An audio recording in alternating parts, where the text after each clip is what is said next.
o sistema da dívida e o modelo tributário. Claro que muito mais além disso, mas para focar neste momento no sistema da dívida e no modelo tributário. Nós precisamos lembrar das riquezas do nosso país. Esse quadro que o professor Fábio Conder Comparato acabou de desenhar aqui para nós, é incompatível, totalmente incompatível com as riquezas do Brasil. O Brasil é um dos países mais ricos do mundo. Nós temos a maior reserva de nióbio do mundo. O Canadá tem 2% do nióbio. Garante com esse dinheiro saúde e educação de graça para toda a população. O Brasil tem 98%. E o que acontece com o nióbio brasileiro? Não tem controle, a comercialização, ninguém sabe quanto se arrecada de nióbio, para onde vai, é uma empresa privatizada que faz essa comercialização. Então, começa por aí. Além disso, nós temos a terceira maior reserva de petróleo depois da descoberta do pré-sal, a maior reserva de água potável do mundo, a maior área agriculturável, riquezas minerais de todos os tipos e terras raras que só existem aqui, riquezas biológicas de todas as espécies, extensão territorial continental e falamos o mesmo idioma, não é? Inclusive os indígenas falam o nosso idioma, não é? Extensão territorial, clima favorável, potencial energético, industrial e comercial, riqueza humana e cultural. Então, como é que nós estamos nessa crise econômica, que, aliás, é uma crise econômica seletiva? Alguns setores não estão em crise. Os bancos, como muito bem frisou o professor Fábio, não estão em crise. Ano passado lucraram 81 bilhões, valor próximo ao orçamento da saúde, ao orçamento da educação, e esse ano aumentaram os lucros. Que mágica é essa se nós estamos em desindustrialização, com queda da atividade comercial também, desemprego recorde, perdas salariais e entregando o nosso patrimônio? Que mágica é essa do lucro dos bancos? É evidente que está havendo transferência de recursos públicos para o setor financeiro privado. E a engrenagem que favorece essa transferência é o sistema da dívida, junto com as benesses tributárias desse setor. Temos também uma crise social, política e só se fala em ajuste fiscal. Cortar gastos sociais, cortar investimentos, entregar patrimônio por meio das privatizações e temos o crescimento acelerado da dívida pública, não é? Nesse ambiente de crise, o capital está avançando. Nós temos tido o aumento das taxas de juros que aumentaram 30% das eleições para cá. Na época das eleições, a Selic já estava em 11%. E agora está em 14,25%. Mas os títulos estão sendo vendidos a mais de 16%. Né? A desculpa é subir juros para controlar a inflação pelo Banco Central. Só que aumentar juros não controla o tipo de inflação que nós temos. Né? Isso aí está servindo para aumentar ainda mais o lucro dos bancos com o aumento das taxas de juros. Temos visto também o abuso na prática de mecanismos financeiros, como as operações de swap cambial, que é uma garantia que o Banco Central dá para bancos e grandes empresas importadoras e exportadoras, de garantir a variação do dólar.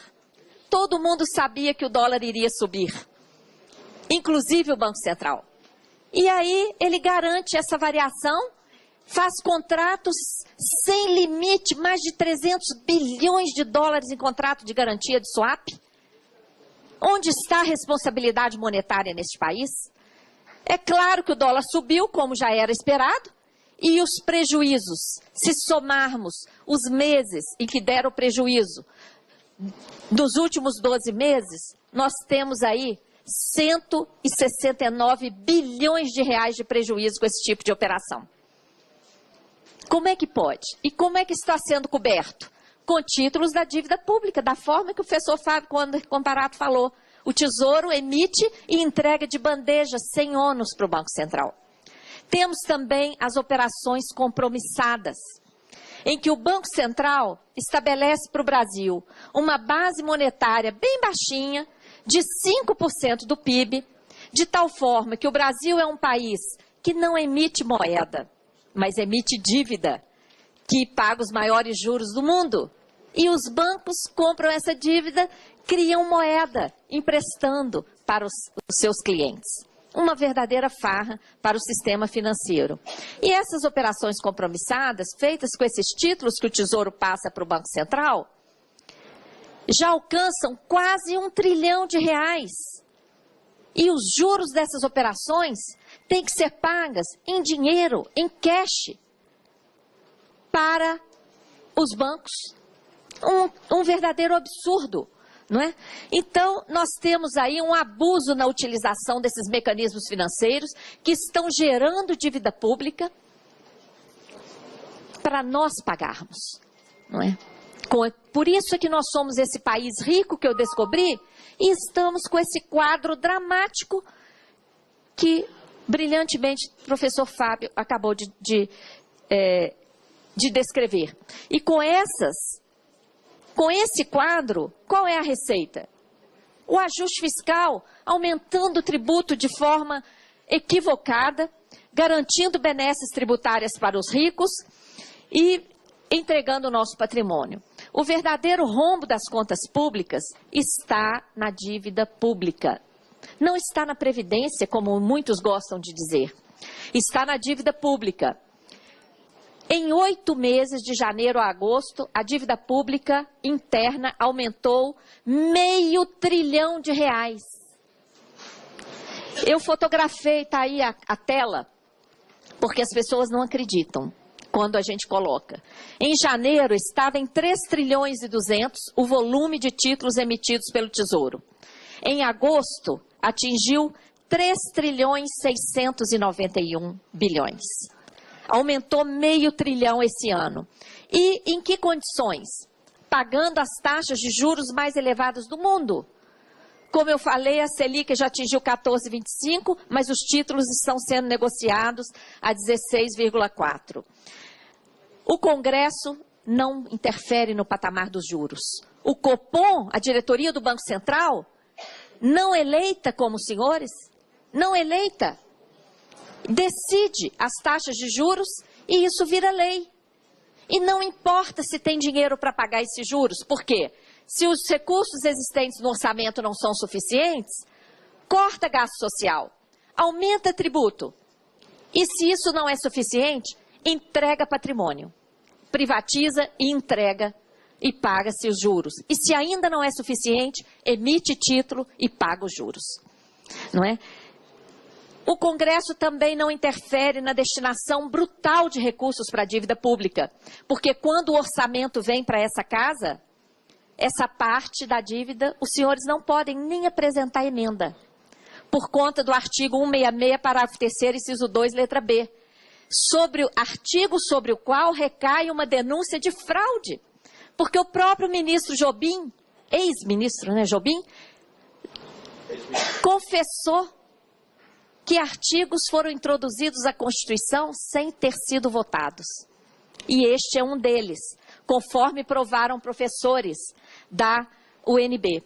Então, uma das reivindicações para essa comissão seria apresentar uma PEC para retirar esse artigo da Constituição Federal, porque é um artigo sobre o qual recai a pecha de fraude à Carta Magna, e que, além do mais, está castrando a prerrogativa dessa casa de dizer não vamos destinar metade do orçamento para juros e amortizações da dívida. Essa prerrogativa está castrada por esse dispositivo inserido de forma contrabandeada no texto constitucional. O resultado dessa política suicida é o escandaloso lucro dos bancos no Brasil, que atingiu 81 bilhões ano passado e esse ano ainda aumentou. Temos vários descumprimentos de princípios constitucionais com essa dívida, ferindo o o princípio da transparência, o princípio da motivação. Queremos saber principalmente quem são os detentores dos títulos da dívida. Uma dívida paga por nós, uma dívida pública, paga pela sociedade. Não sabemos.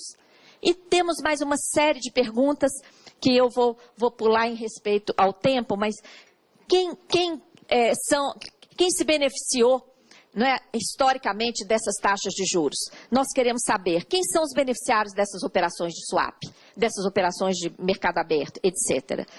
Quem está pensando o Brasil em relação a essa questão da dívida pública continua sendo o Fundo Monetário e o Banco Mundial.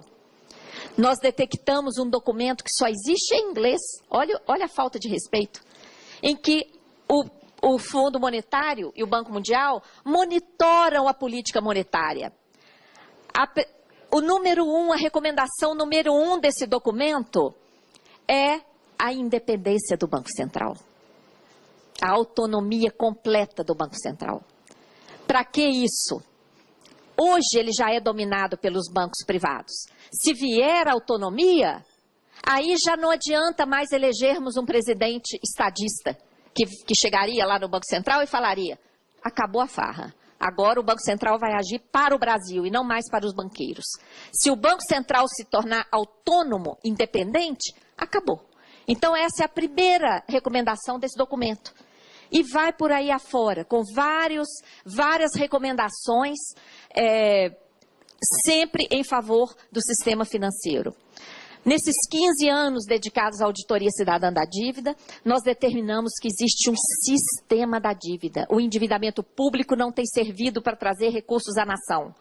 Tem servido para sangrar os recursos e transferi-los para o setor financeiro privado. Isso tem que ser provado por meio de uma auditoria. Por isso a nossa bandeira é essa.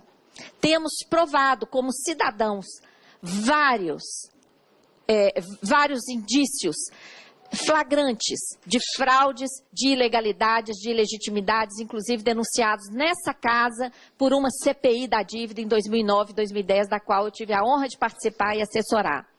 Esse sistema da dívida está usando uma série de engrenagens do modelo econômico, do sistema legal, dos privilégios financeiros, a grande mídia, a corrupção, para fazer essa transferência para o setor financeiro.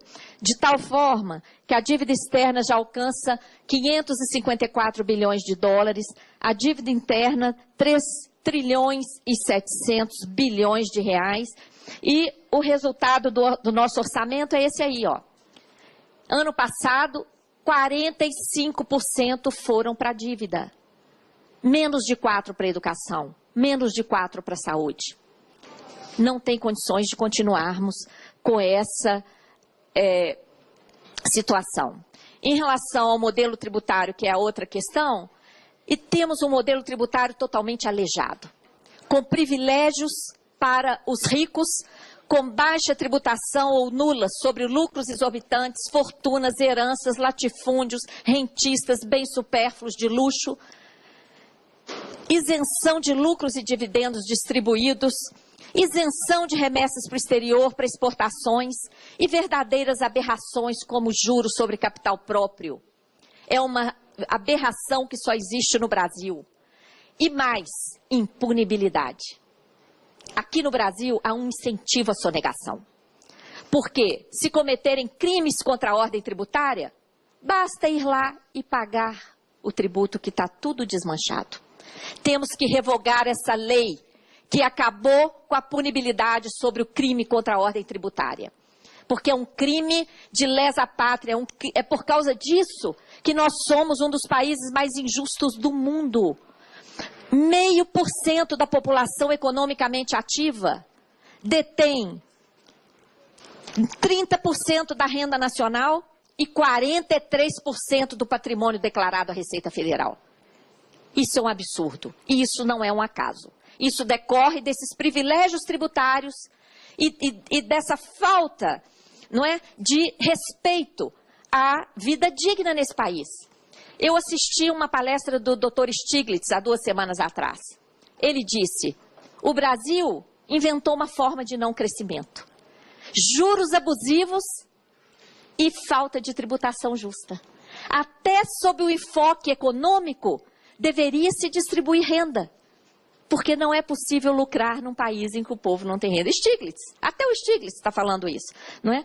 Bom, o sistema da dívida prossegue também no âmbito dos estados e municípios. Eu não vou falar sobre isso em respeito ao tempo também. Tudo isso tem feito do Brasil um dos países mais injustos do mundo. A 9ª economia mundial, até a última apresentação que eu fiz aqui, éramos a 7ª. Já somos a 9ª. 79º no ranking do respeito aos direitos humanos, penúltimo na educação, e isso também não é um acaso. Querem acabar com o povo? Neguem educação a ele. Há milênios os sábios dizem isso. 128º no ranking do crescimento econômico. Nós queremos saber que dívida é essa, quem levou vantagem com ela, e a ferramenta para isso é a auditoria, tal como previsto na Constituição. A auditoria cidadã nasceu de um plebiscito popular, com muita honra para nós, o plebiscito popular do ano 2000, feito no ano 2000, que não deu em nada em termos institucionais, mas fez nascer a auditoria cidadã, que está aí há 15 anos prestando esse serviço ao nosso povo, não é? As propostas já foram apresentadas a essa comissão. A Auditoria Cidadã apresentou proposta de separar o orçamento da Seguridade Social para botar um ponto final nesse discurso mentiroso de que a Previdência é deficitária. Não existe déficit da Previdência. Nós exigimos separação do orçamento da Seguridade Social.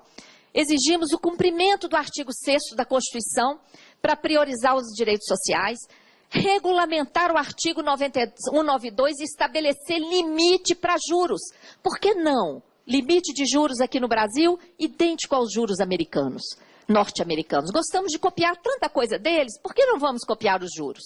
Juros brasileiros, no máximo, idênticos aos juros cobrados pela América do Norte. Aumentar a base monetária para parar de emitir dívida e injetar dinheiro na economia. Tem espaço para isso. Inclusive o nióbio pode ser o lastro dessa economia, dessa moeda. Rever o regime de metas de inflação, que hoje não controla a inflação, não é? Várias propostas aqui para uma tributação justa, que eu não vou nem entrar nelas, porque já foram apresentadas à comissão. E eu tenho certeza que meus colegas do Sindifisco e do Simprofaz, etc., vão apresentar, não é, para rever todos esses abusos do nosso modelo tributário aleijado e fortalecer a administração tributária no nosso país. Por último, reivindicamos a auditoria da dívida, como previsto na Constituição Federal, fortalecer a subcomissão que foi criada. Essa comissão de legislação participativa pode fortalecer a subcomissão e também criar a frente parlamentar.